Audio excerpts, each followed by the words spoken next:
When you change the way you look at things, the things you look at change.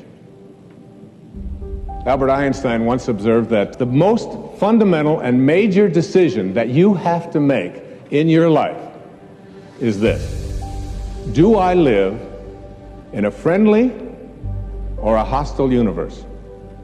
Which is it? Is it a universe that is filled with hostility and anger and people wanting to hate each other and people wanting to kill each other? Is that what you see? Because when you see the world that way, that's exactly what you will create for yourself in your life. This is from great scientific minds. And the interesting thing is that this is not just a clever play on words, that when you change the way you look at things, the things you look at change. I'd like you to imagine the following scene. You're in your house. You've got your car keys in your hand. The lights go out. Power failure. You can't see a thing. You stumble around in your living room and you drop your keys. And you look around for a moment and you realize that you're never going to find them in the dark. But you look outside and you notice that the street lights are on. So in your mind, a light bulb goes off. I'm not going to sit around here in the dark and grope around looking for my keys when there's a light on outside. I'm going to go out here under the street light and I'm going to look for my keys. Why are you laughing? This makes a lot of sense. So you're out here and you're groping around and you're looking for your keys and you're looking and looking, and your neighbor comes along and says, "What happened, Wayne?" "Well, I dropped my keys." "Oh, I'll help you look for them." And the two of us are now down here looking for our keys. And looking, finally he says to me, "Excuse me, but where did you drop your keys?" "Well, I dropped them in the house." He said, "You mean to tell me that you dropped your keys in the house and you're looking for them out here in the streetlight? Doesn't make any sense." And I said, "Well, it doesn't make any sense to grope around in the dark when there's light out here." Now you laugh and you think how silly that is, but isn't that exactly what we do when we have a problem, a difficulty, a struggle that is located inside, and we're looking for the solution outside, someplace outside of ourselves? It would be like going to the doctor and telling him all of your symptoms, and the doctor says, "Oh boy, you've got a lot of symptoms."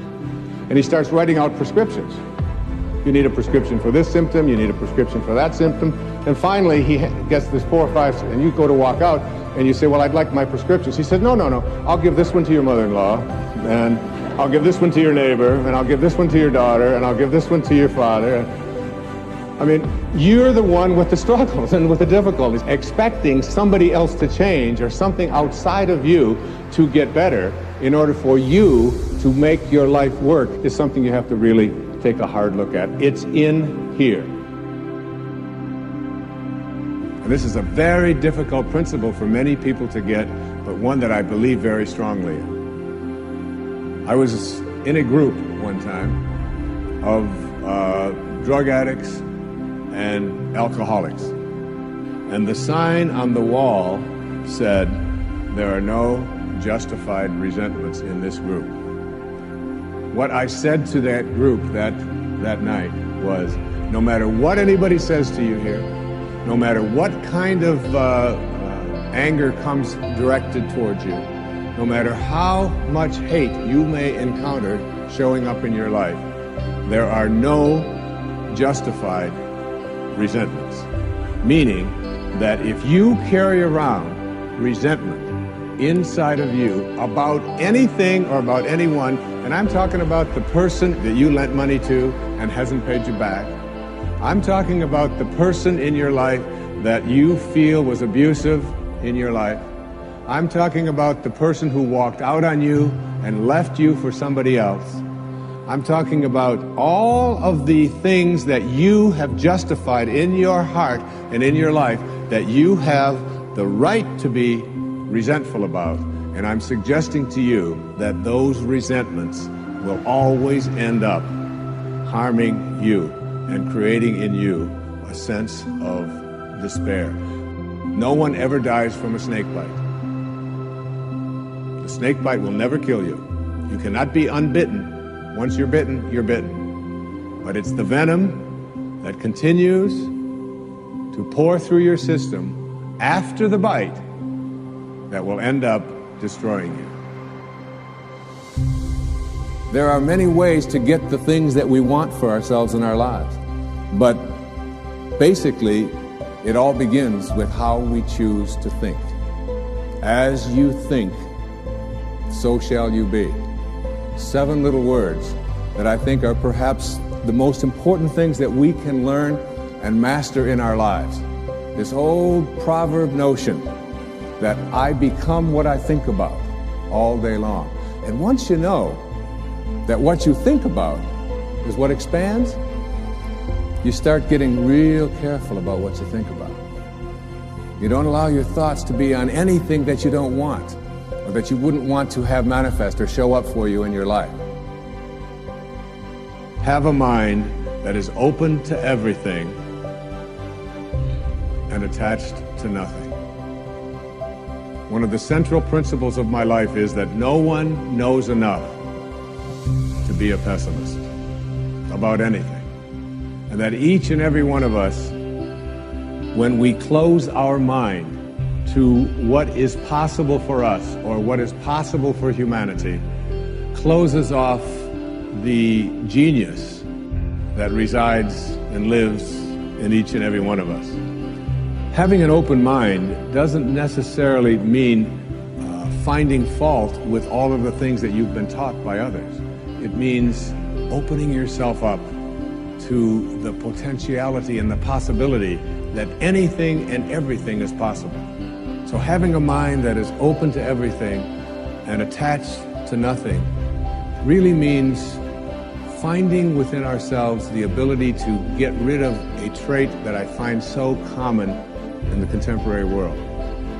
Do you know that most people that I meet spend their lives looking for occasions to be offended? They actually are out there hoping that they can find some reason to be offended. And there's no shortage of reasons. They're out there everywhere.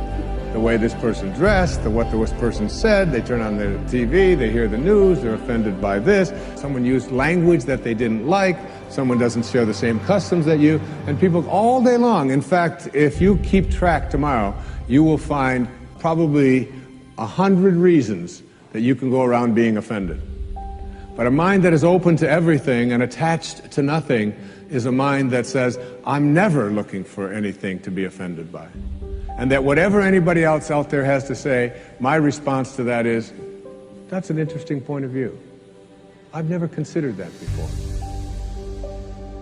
The next principle I call don't die with your music still in you. And who better to quote than Thoreau when he talked about some of us hear a different drummer, and we must march to the music that we hear. But all of you have some music playing. And all of you have a heroic mission. There's no accidents in this universe. We all show up here with a purpose. There's an intelligence that is a part of everything and everyone, and all of us are connected to it. And too many of us are afraid to listen to that music and march to it. You out there, I know you have a book you wanted to write. I know there's a composition you wanted to compose. I know there's a song you want to sing someplace. Maybe you want to raise horses out in Montana. Or maybe you want to open up an ice cream shop on Cape Cod. Who knows what it may be. Maybe you just want to travel and see the world. Maybe you want to go into a relationship with someone but you've been afraid to, but your heart says it's the right thing to do. All of us feel something. And in Leo Tolstoy's famous novel, The Death of Ivan Ilyich, he asks this question that would be terrifying to me. He says, as he has his accountant from Moscow lying on his deathbed, contemplating the horror of this question, what if my whole life has been wrong? I've known what my music is. It's playing right now. As I stand here in front of you with these cameras and in this place, and as I sit down and write my books and tell the world what I know are my truths, I feel always completely on purpose and fulfilled. And no time will I ever come to the end of my life and say, what if my whole life has been wrong? Whoever you are, whatever that music is, however distant it may sound, however strange, however weird others may interpret it to be, don't get to the end of your life and know that you're going to leave and not have it played yet. Don't die with your music still in you.